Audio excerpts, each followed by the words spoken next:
Competitive Seasons 4 is up next, and you guys are going to be forced to use 3 bronze cards and 3 silver cards to take part in it. That's a very weird requirement because you're still gonna use your high profile players. At least most teams are. In many cases, a lot of people use their fourth liners as like synergy plugs, so this might as well just be competitive seasons without synergies.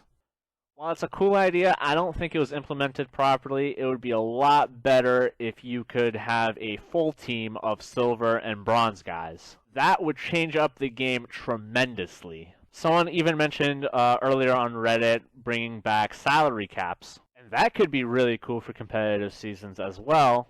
Because, of course, it'll give everyone kind of a fair chance. Hopefully there aren't some really good cards that have low salaries. That would be bad. At the end of this, I'm going to tell you guys my experience with Competitive Seasons 3, tell you guys who won the giveaway. But first, if you need help building a team for Competitive Seasons 4 by implementing these 3 bronze and silver cards, I'll help you out with that. So I'm going to use my team as an example to help you guys come up with your team for competitive Season 4. I took my top 9 forwards, top 4 defensemen here, and my main goalie, Brizgalov Halloween. As my coach, we're going to have Fiddler giving us that team wheel bonus. So with the rest of these slots, we got to put in 3 bronze guys and 3 silver guys. Could be team of the week if we wanted to, but they're probably going to be really expensive, so don't do that. With these different slots, we should look to try to fill up these team synergies that we need. We need 1 team wheel and then 5 points between any of these other synergies. Probably like team shot blocking and tape to tape. So we'll have these 3 team synergies and then we'll have an extra for whoever wants to be a part of the team and doesn't have the synergies that we want.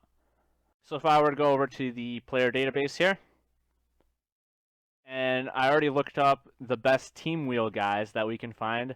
First, starting off with this S Silver, which I think is rare silver cards. You want to sort them by acceleration or speed, one or the other.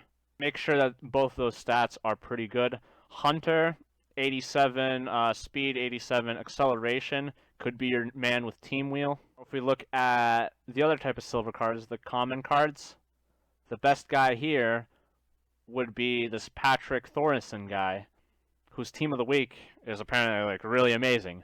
He's got 91 acceleration, 87 speed, so he can keep up with pretty much everyone else. His shot's in the low 80s. It's not too bad, but as long as you're going for breakaways with him, you'll be fine. He might be more expensive than pretty much anybody else, though, so you do have to keep that in mind. But those are just some of the team wheel plugs that you could use. So you want to do this for every synergy that you need to fill up.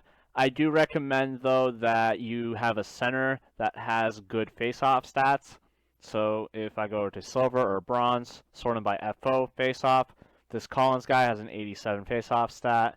Other silver type of cards, we got 90 with Steckel. With an 87 face-off rating, we got a dude named Hubel. Oh my god, that's a cool name. He doesn't have a synergy, though. What the hell? That's weird. What happens if I click on him?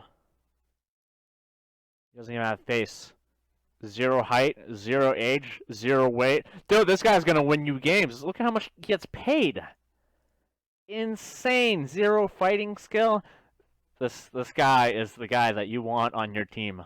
Bronze guys are even worse. 78 overall face-off stats. Over here we got 79. Yeah, you probably want a silver guy taking your face-off, just in case a line is out there and you're like, oh my god, holy crap, I didn't mean to send you out.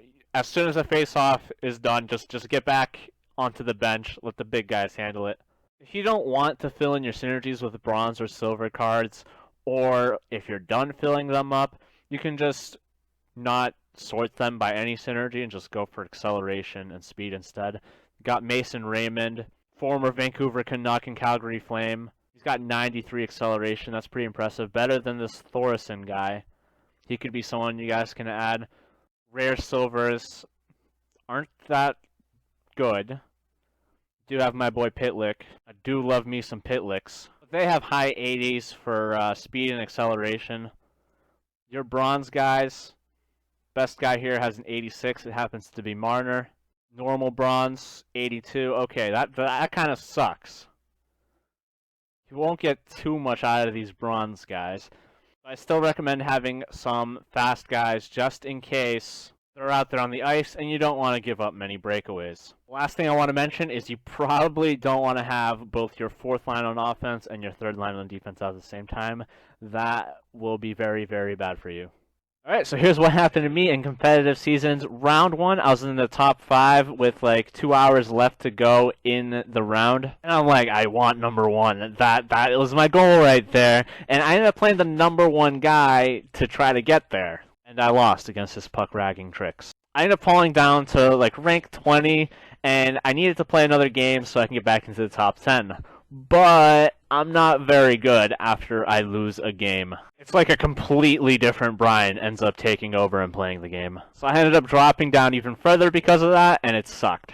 Round 2, I swallowed my pride, and when I was in the top 10, I was like, okay, I'm done playing. I'm not going for number 1. I learned from my mistake the first time, not going to do it again, and then I think there was like 3 hours to go, so I did end up losing like 8 ranks before it was over, so I dropped down into the top 20. Round 3 and 4 were rough, because I did not feel like playing whatsoever. This is already 40 games within the span of like 6-7 days. I was absolutely burnt out of hockey. I got to like rank 70, and I'm like, I really just can't play anymore. I don't care what the result's gonna be. Just too much for me.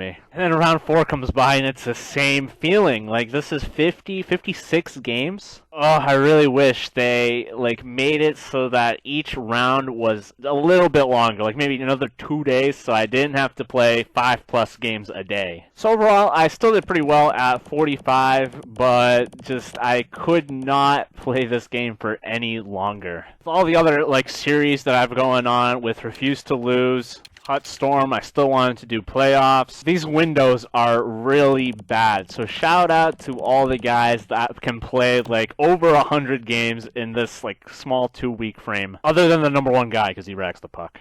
And that's number 1 in terms of games played. I'm sure ragging the puck never gets old. So here are the point totals. Next time, I am not forcing myself to play too much. So who came the closest with these point totals?